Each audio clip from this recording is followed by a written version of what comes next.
Hello, it's Elsa. I'm going to be covering the core functions and essential services.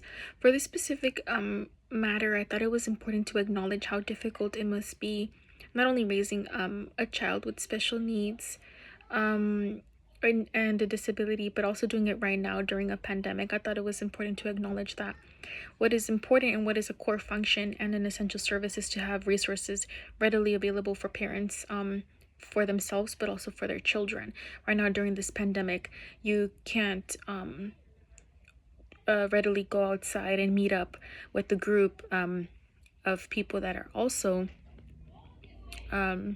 experiencing the same thing you are, raising a child with a special need, being a single parent raising a child with a special need.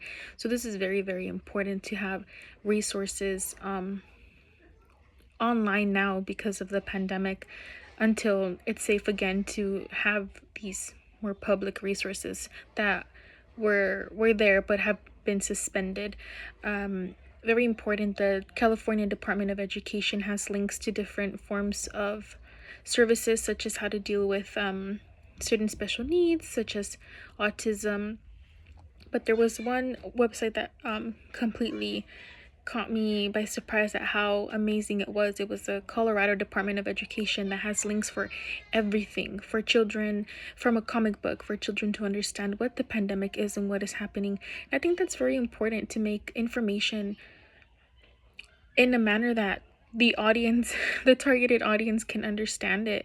I think a lot of children were caught off guard, especially children with special needs. They don't know why they can't go outside or go to school, and it's important that they understand that there's comics for them to understand that, and there's also resources for parents too, how to adjust to online learning, online teaching for their children with special needs. There's also resources for mental health, because I know that in general it is difficult, but more so for children that had to adjust to living life in this pandemic.